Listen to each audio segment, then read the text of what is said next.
نبی کی آنکھ کے تارے میرے صدیق اکبر ہے، میرے صدیق اکبر ہے۔ میٹھے میٹھے پیارے پیارے اسلامی بھائیوں، حضرت سیدنا صدیق اکبر رضی اللہ تعالی عنہ کی شان و فضیلت میں باکثرت احادیث مبارکہ وارد ہیں۔ چنانچہ حضرت سیدنا ابو ہریرہ رضی اللہ تعالی عنہ بیان کرتے ہیں کہ رسول اکرم صلی اللہ تعالی علیہ وسلم نے فرمایا، میرے پاس ابھی حضرت جبرائیل امین علیہ السلام آئے، انہوں نے میرا ہاتھ پکڑ کر مجھے جنت کا وہ دروازہ دکھایا جس سے میری امت داخل ہوگی۔ پھر صدیق اکبر رضی اللہ تعالی عنہ نے عرض کی، آقا میری خواہش ہے کہ میں بھی آپ کے ساتھ ہوں، حتیٰ کہ میں بھی اس دروازے کو دیکھوں۔ اس پر میرے آقا صلی اللہ تعالی علیہ وسلم نے فرمایا، سنو اے ابو بکر، تم میری امت میں سب سے پہلے جنت میں داخل ہوگے۔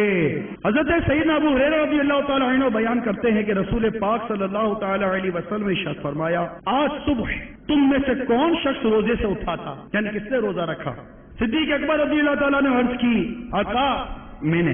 میرے آقا نے فرمایا، آج تم میں سے کس شخص نے نماز جنازہ ادا کی، جنازے کے ساتھ گیا تھا؟ صدیق اکبر رضی اللہ تعالیٰ عنہ نے عرض کی، آقا میں۔ میرے آقا نے فرمایا، آج تم میں سے کس شخص نے مسکین کو کھانا کھلایا؟ عاشق اکبر نے عرض کی، آقا میں۔ میرے آقا نے فرمایا، آج تم میں سے کس شخص نے مریض کی عیادت کی؟ صدیق اکبر رضی اللہ عنہ نے عرض کی، آقا میں۔ اس پر میرے آقا صلی اللہ تعالی علیہ وسلم نے فرمایا، جس میں بھی یہ اوصاف ہوں گے وہ جنت میں داخل ہوگا۔ حضرت ابن عباس رضی اللہ تعالی عنہما بیان کرتے ہیں، میرے آقا صلی اللہ تعالی علیہ وسلم نے ارشاد فرمایا، جنت میں ایک ایسا شخص داخل ہوگا جس سے ہر گھر والے، ہر بالا خانے والے کہیں گے، مرحبا مرحبا، ہمارے پاس آئیں، ہمارے پاس آئیں۔ صدیق اکبر رضی اللہ تعالی عنہ نے عرض کی، آقا یہ شخص کتنا کامیاب اور سرخ روح ہوگا؟ میرے آقا صلی اللہ تعالی وسلم نے فرمایا، کیوں نہیں اے ابو بکر، وہ تم ہی تو ہوگے۔ صلو علی الحبیب۔ اللہ تبارک و تعالی نے صدیق اکبر رضی اللہ تعالی عنہ کو بہترین اوصاف عطا کیے، بہترین اخلاق کا مالک کیا۔ صدیق اکبر رضی اللہ تعالی عنہ غریبوں کی امداد، یتیم اور بیواؤں کی سرپرستی فرمایا کرتے، اور آپ وہ مبارک ذات ہیں، وہ مبارک شخصیت ہیں کہ جہالت کی آلودگیوں سے آپ کا دامن پاک تھا، آپ نے کبھی بھی بت کو سجدہ نہیں کیا۔ سیرت حلبیہ میں ہے کہ حضرت صدیق اکبر رضی اللہ تعالی عنہ نے کبھی کسی بت کو سجدہ نہیں کیا۔ ایسی مبارک اور پاکیزہ سیرت تھی آپ کی۔ وہ دور جس میں اخلاقیات کا جنازہ نکلا ہوا تھا، بد اخلاقی اپنے عروج پر تھی، شراب پینا اور جوا کھیلنا یہ اس دور کا ایک مطلب زبردست مشغلہ تھا۔ لیکن آپ صدیق اکبر رضی اللہ عنہ ہمیشہ ان چیزوں سے دور رہے۔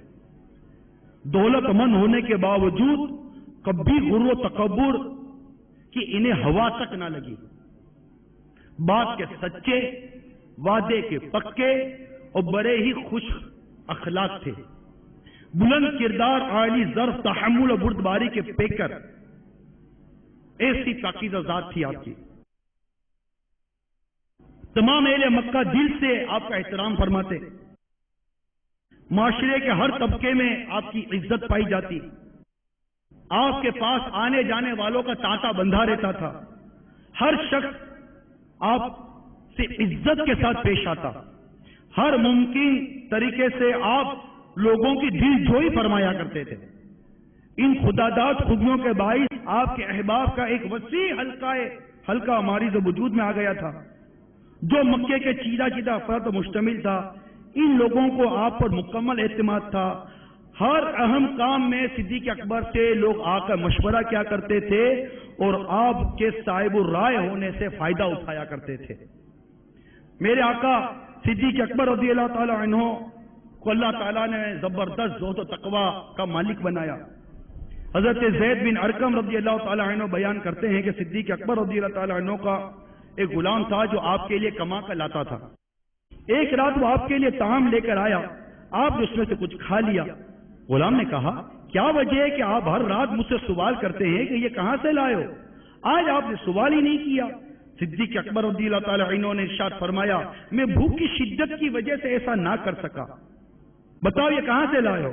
اس نے کہا میں زمانہ جاہلیت میں کچھ لوگوں کے پاس گزرا اور میں نے منتر پڑھ کر ان کا علاج کیا تھا، انہوں نے مجھ سے معاوضہ دینے کا وعدہ کیا تھا، آج جب میرا وہاں سے گزر ہوا تو ان کے یہاں شادی کی دعوت تھی، اس کا کھانا انہوں نے مجھے اس معاوضے کے عوض دیا ہے۔ یہ سن کر صدیق اکبر رضی اللہ تعالیٰ عنہ نے فرمایا افسوس تم نے مجھے ہلاک کر دیا۔ پھر صدیق اکبر رضی اللہ تعالیٰ عنہ نے اپنے حلق میں ہاتھ ڈال کر یعنی انگلی ڈال کر کرنے کی کوشش کی، چونکہ پیٹ خالی تھا، وہ لقمہ باہر نہیں آ رہا تھا۔ آپ نے پانی پیا، بہت مشکل وہ لقمہ آپ نے نکالا۔ اس پر آپ کو آپ کی بارگاہ میں عرض کی کہ آپ نے ایک لقمے کے لیے اپنے آپ کو اتنی مشقت میں ڈال دیا۔